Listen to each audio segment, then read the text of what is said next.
Well, good morning, everybody. I'm delighted to be here to kick off Education Week in Washington, D.C.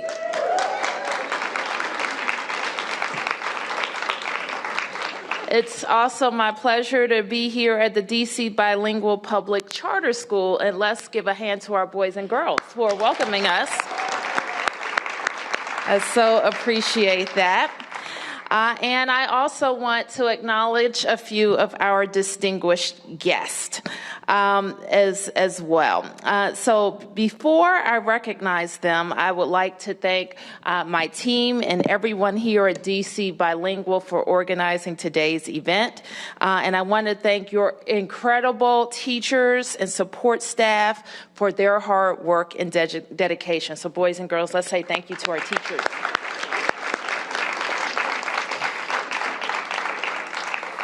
So many of you have heard me say this before, that the incredible renaissance of Washington, D.C. and our continued growth has largely hinged on two things. And the first one is our city's commitment to public education. And we can't do enough, right? These kids in Washington, D.C. and here at D.C. Bilingual are counting on their families and elected officials and budget makers and policy makers to make sure we continue to innovate and make the investments necessary for their success. We have also seen the growth of our city because of our commitment to safety in our neighborhoods and investments in our public facilities like our parks and recreation centers, and I see our Director of Parks and Recreation here, in our public libraries. And I see our Chief Librarian here as well. So give them a round of applause as well. I am tremendously proud of the progress that we've made together. More of our smallest learners, our 3- and 4-year-olds, are entering school and getting a jump start on their education. Our enrollment continues to rise across our public education system, and more of our students are graduating from high school than ever before. And more of them are refining their skills and cultivating their talents in college and classrooms across the country. We have made a lot of progress over the last decade, but there's so much more to do. We know that too many of our students are not getting the fair shot that our city can give them. Many of them do not have equal access to a high-quality education or the resources they need to reach their full potential. And that's why during my first 2 years as mayor, we have done a lot of things for our schools and our kids. One of my favorites, many of you will know, is that we introduced the extended year program all across DCPS. So last August, and Lynette, good to see you. Our Board of Education member is here. Last August, 11 of our schools introduced an extended year program, which put our kids, I think, with 20 extra school days per year. We also expanded the Kids Ride Free program, which has been a tremendous help to families across Washington, D.C.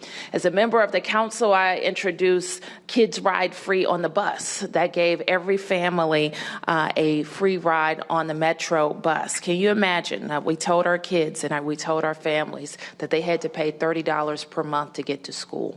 Well, we changed that several years ago with the bus. When I became mayor, I wanted also to make that free service available on the Metro Rail, and we've done exactly that. And it saves families an average of $700 per year. That's real money for families in Washington, D.C. It could mean an extra trip, a new computer, experiential vacations, all of the things that we know help a child have a full, rounded education. We also launched our cross-sector collaboration task force led by Deputy Mayor Niles and former Mayor Anthony Williams. And the purpose of the task force is, of course, to look across both of our public education sectors to make sure we're making the investments that best serve families and kids. We have committed to doing this work because we believe in equity and we believe in fairness, and those are the key contributors to a just system. These are our values. They are DC values, and you will hear me talking about how we invest and protect in DC values all the time. And the opportunity gaps that affect so many of our students do not reflect the values of our city. So today I want to announce 3 important new steps we're taking to close those opportunity gaps in the District of Columbia. So while it is true that the opportunity gap affects every student regardless of background, more often than not, our students of color, our English language learners, and our economically underserved students are the ones who are hit the hardest. So we must continue to provide high quality instruction across the district to better serve their diverse needs. We know that one way to do this is to make our former school facilities available to public charter schools. And as part of the request for offer of process, we are announcing 2 awards today and 2 additional facilities we plan to make available this year. First of all, DC Bilingual has been awarded the Keene School.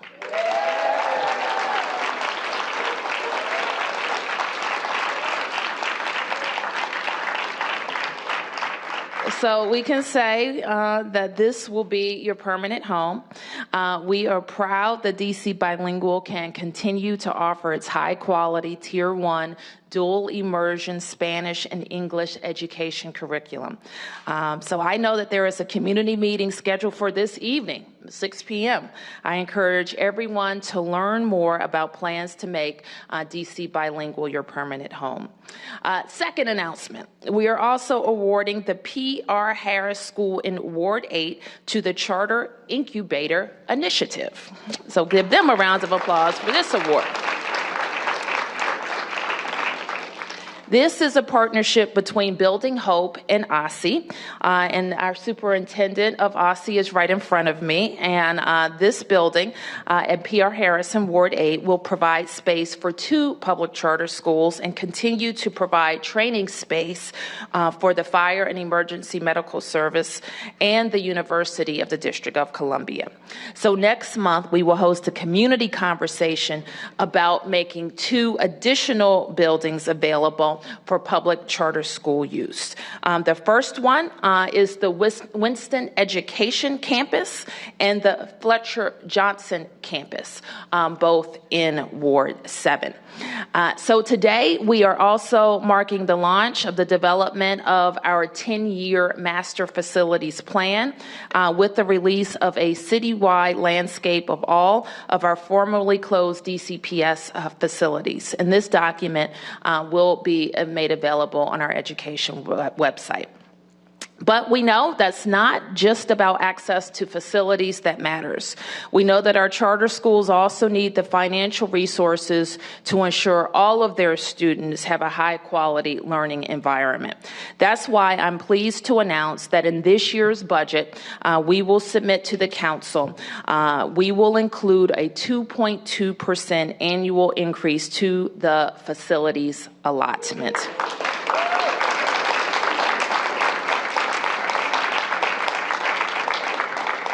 So we are looking forward to working with you on these exciting new changes that are on the horizon for our public charter schools.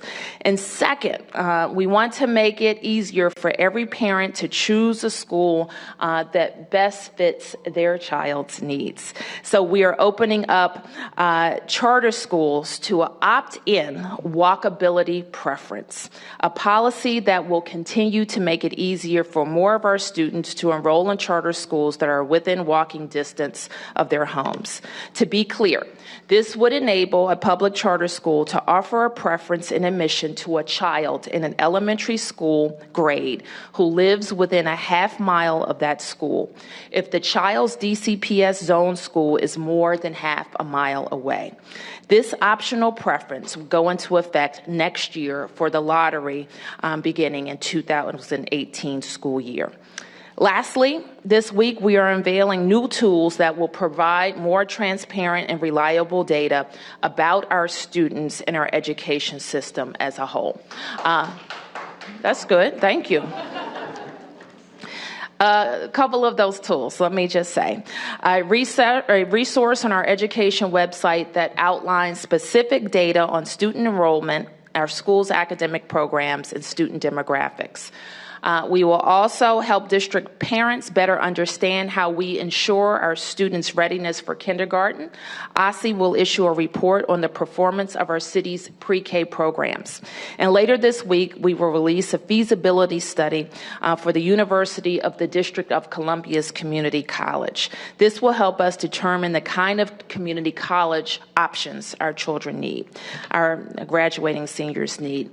And in the upcoming weeks, our Office of Planning will offer a detailed analysis of projected future growth in our school-age population in neighborhoods across the city.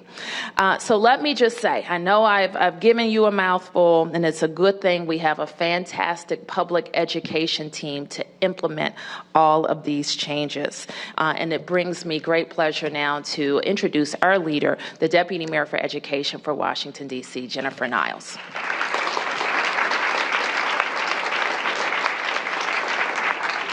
Thank you. Thank you, Mayor, and good morning, everybody. And it's just wonderful to be in DC Bilingual and know that this is going to be your permanent home. So I could not be more thrilled. Thank you, Mayor Bowser, for your continued leadership and commitment to the district's students and families. In particular, your focus on collaboration and partnership across all sectors to close the opportunity gaps that exist for too many of our students. We reflect on how far we've come, and in the next 2 years, I'm reminded by just how much work we have ahead of us. But we have the greatest students and families anywhere in the country, and I'm just a little bit biased. We have political leadership and will. We have incredible partners inside and outside the education cluster that hold us accountable for what we do to ensure that all students in all schools, in all neighborhoods, have access to great education. With all of these strengths, DC and will be the proof point for other cities and states that statehood, woohoo, yeah, states, yep, sorry, just wanted to make sure you guys were awake. That all students can achieve great things when they have the opportunity. In fact, there's nothing stopping us from reaching our goal and ensuring that every one of our students has a world-class education. I commit to you today, and I will continue to do everything in my power as an administration to move forward on that goal. It's a privilege to stand here before you today as Deputy Mayor for Education, an office established just 10 years ago. In the last decade, we've seen lots of growth. We've seen dramatic improvements of outcomes for students with from DCPS. We've seen remarkable growth and outcomes from our public charter school sector. We've seen the maturation of the Office of the State Superintendent of Education, which has never been more focused or determined to ensure educational equity for its students. We've had great partnership with the State Board of Education, and last but not least, the creation of the Deputy Mayor for Education's office. You may know that the law that created all of those entities went into effect 10 years ago this year. But in our first 2 years of the Bowser administrations, we have made great strides toward collaboration, but we're not done yet. Last week, the Center for Reinventing Public Education released a report, Bridging the District Charter Divide to Help More Students Succeed. And they call out DC in a number of ways in which we exemplify cross-sector collaboration. Importantly, the report echoes our belief in DC that cooperation on behalf of students across sectors is a necessity, not a nicety, and reminds us that we have much more work to do to fully embed collaboration into how we do business in DC. In particular, this morning, I'd like to acknowledge our fantastic education team, some of whom are here today, and some who wish they were here today. We have our State Superintendent, Hansul Kang. We have our Executive Director of the Public Charter School Board, Scott Pearson. We have Keith Anderson, the Director of our Parks and Rec. Rich Reyes-Galvanin, our Director of the DC Public Libraries. We have two folks who couldn't join us today, but I know they would much rather be here than anywhere else, which is Interim Chancellor John Davis from DCPS and the President of UDC, Ron Mason. As the Mayor said, our values of DC of fairness, equality, justice, and demand, we need to do more to ensure this for our students. I know that the policies and the announcements that we're sharing this morning are important manifestations of those values. I'm especially pleased to focus today on facilities for our students and the development of a new master plan. Today we announced the commitment to increasing the per pupil facilities allotment, but also the award of 2 buildings and the release of 2 more.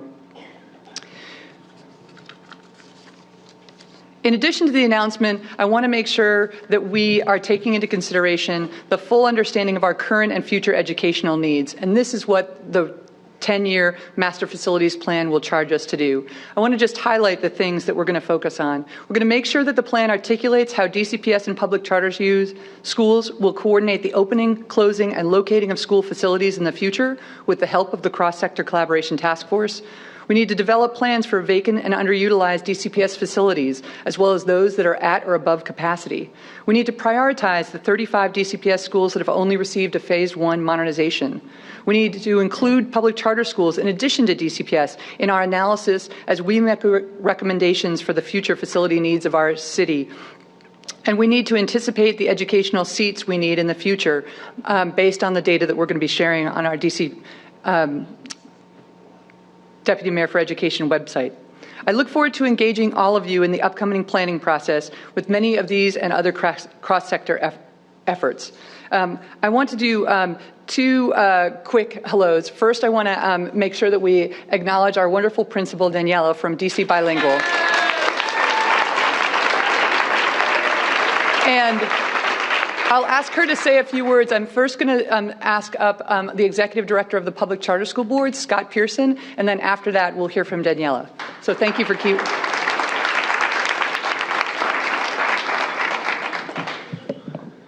Thank you, and good morning. It's a wonderful day for public education, wonderful day for charter schools. Thank you, Mayor Bowser. Thank you, Deputy Mayor Niles.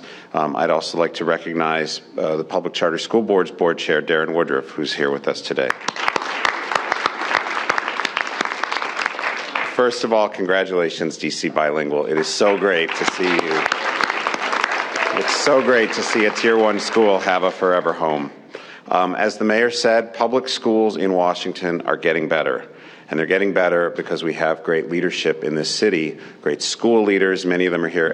All school leaders, please raise your hands because we have several. Rich, yeah. And also because we have the support of our political leadership. Mayor Bowser, Deputy Mayor Niles, State Superintendent of Education, the City Council, the State Board, they are all behind great public schools in Washington, D.C. And, this mayor has been so supportive of public education.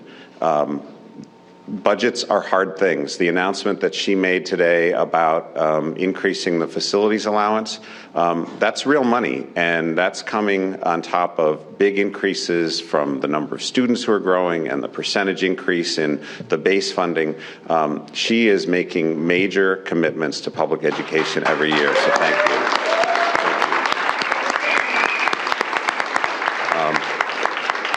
And, as the mayor said, people want to live in the district and send their kids to public schools here. And as a result, we are now enrolling 3,000 more students every single year in Washington, D.C. And at that rate, that's 6 or 8 new schools every year. And that's why announcements like today's are so important. We need to use buildings meant for educating students to do just that rather than sit vacant. That's part of the way we're going to solve this problem. And schools also need to renovate and maintain their buildings, and that's why it's so important to see this facility allowance increase. I also want to acknowledge an important milestone this week. We will be joined soon by a new Chancellor of DC Public Schools, Antoine Wilson. I want to congratulate the mayor on selecting such a strong, committed educator who values putting students first. And we in the public charter school community really look forward to working with him to ensure that students and families in our great city continue receiving a quality education.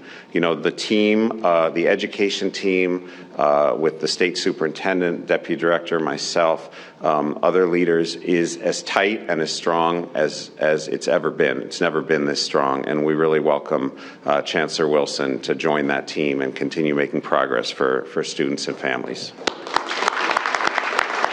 And then, you know, finally, I'm going to go off script for a second. We're at DC Bilingual.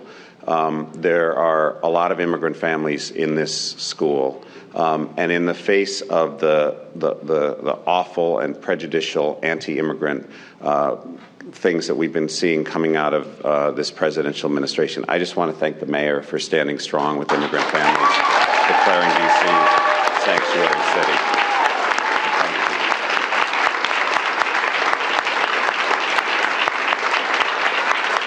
So with that, I want to turn it over to your school leader, Daniela Anello.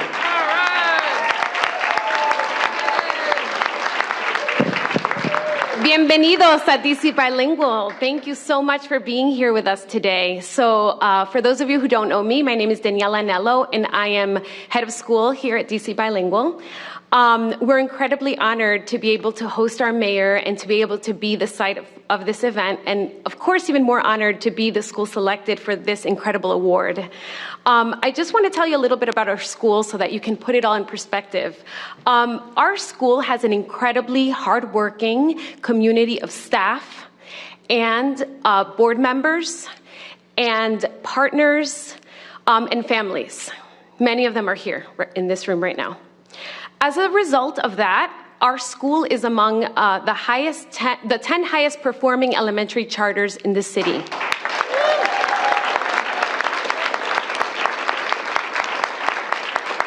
And our school has the highest population of students receiving English language learning services.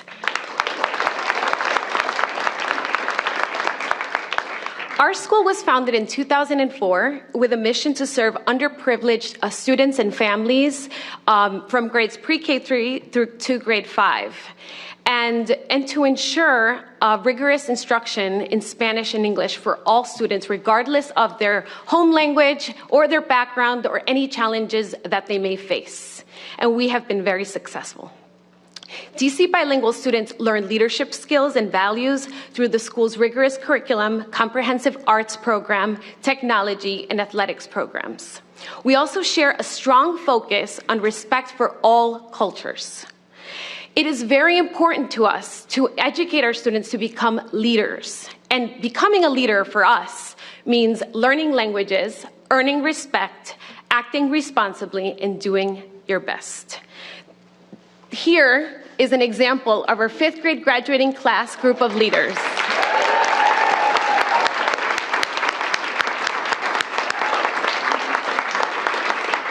This is our 2nd year operating from this campus. And access to this building, I have to tell you, has been incredible for us. It has improved our program significantly.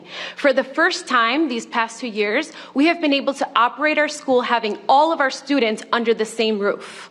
Before that, we were in office spaces that had been converted into classrooms and across 2 campuses and had very limited outdoor space. We have inherited a beautiful garden, outdoor garden. It's actually the 2nd largest in the city of any elementary school. And it's inclusive of an incredible koi fish pond, the only koi fish pond in any elementary school in the whole city. So I invite everyone to stop by and visit the garden on your way out following the event. We also are incredibly happy to be able to offer more seats for students in this space. We were able to increase our enrollment to be above 400 students, and our students are representative of children in all of the 8 wards, the majority coming from Ward 4 and Ward 5. We are also incredibly grateful for the easy access to public transportations that our community has. There are 6 bus lines that stop directly outside of our school building. There are 3 metro lines that are within a 7-minute walk. And then on top of that, we even have on-site parking, which is incredible. We are also very grateful to our Parks and Rec department. We have a city field that is adjacent to our school, and we have been able to use that for outdoor play space for all of our children, and we're incredibly happy to have that be an opportunity for our children. We've also made a real effort to become friendly with our neighbors and be very welcoming and supportive of the local community. So one time per month, we host family food markets organized by Capital Area Food Bank, and we invite all of our neighbors and internal community to come by and pick up. We get about 8,000 pounds of fresh fruits, vegetables, and canned goods delivered, and all of our community and local residents can pick up this food for free. On weekends, we open our doors to a congregation that meets here on Sundays, and we also offer, 2 different organizations offer free English language classes for adults on Saturdays. We host new leaders trainings and graduate school courses run by urban teachers, and we provide space for organizations like Sticks and Bars Marimba Group that serve students across the district to practice here. We're incredibly proud of the work that we do here at DC Bilingual, but we couldn't do it without the strong, steadfast support of many people that are in this room today. Of course, we're indebted to the Public Charter School Board, Scott Pearson, our Office of the Deputy Mayor of Education, and especially to Mayor Bowser for your tremendous support of our school, always. Thank you.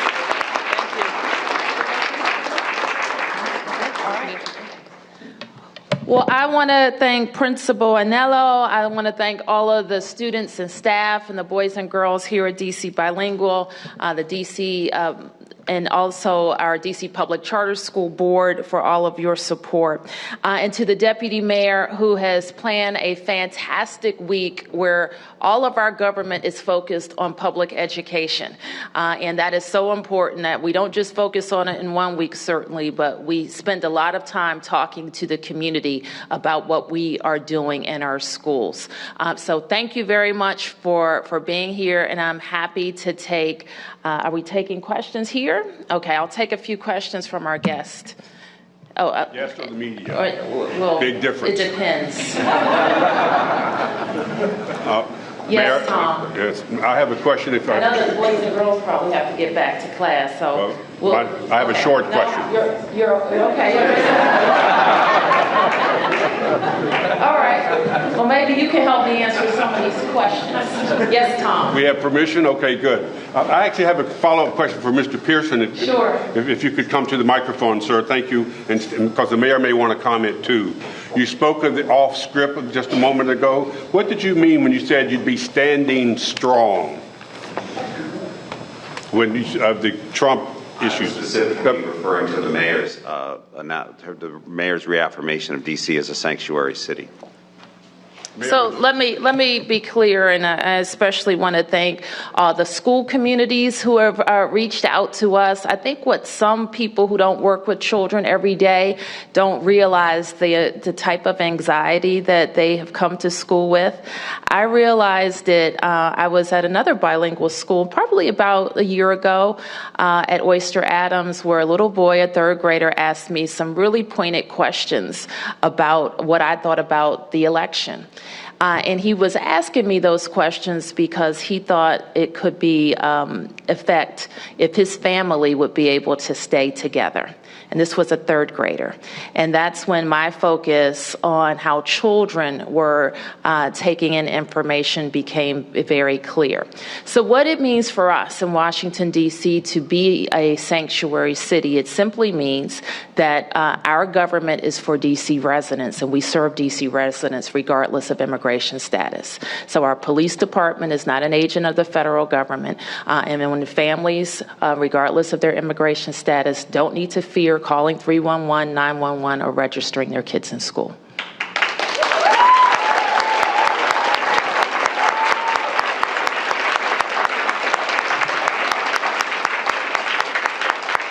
Mayor, a brief follow-up? I don't know if you put out something over the weekend or not, but the incidents at Dulles Airport, other airports around the country with the holding up of green card people, have you put out any thought on that I haven't seen, or do you have one now? Well, Tom, we are, and I think I would associate myself with the remarks we heard from Scott in D.C. and our American values are inclusive, and we are a nation and country of immigrants, but more than that, we are a nation of laws.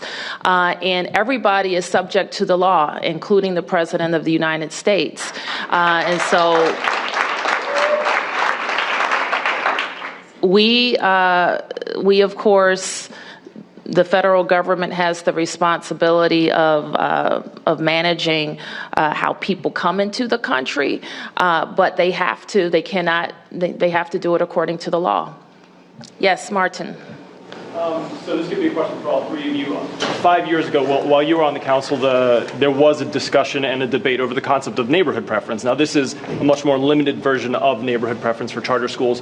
How did you come up with this policy? Did you have to keep in mind this idea that charter schools have always insisted that zip code doesn't determine destiny, that anybody can come from anywhere in the city and go to those schools, versus the reality that charter schools are popping up in a lot of neighborhoods? So can you just talk about the balance that got you to this final kind of limited policy? Sure. Well, I think you probably know that I've talked about exploring a neighborhood preference for a number of years, and it is a delicate balance. I think, let me step back before I complete, until I go directly to your question, Martin. And that is over the last 10 years, we have worked very hard to create the balance that we have in the public education sector across the District of Columbia. And that balance is important to how families and children succeed in DC. So any changes, any tweaks or recommended changes, we have to approach very carefully.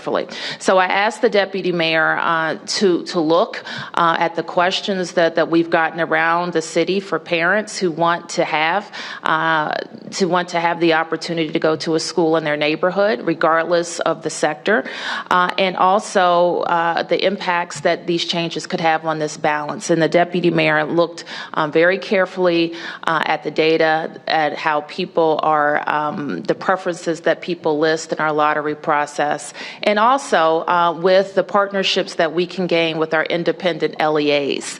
And so the walkability preference, we think, is very important. And so what that says to a family is if your inbound neighborhood school is more than a half mile away, then we want charter schools, public charter schools, to be able to opt into a system where their school then becomes, the child has a preference towards entering that school, which is closer to them.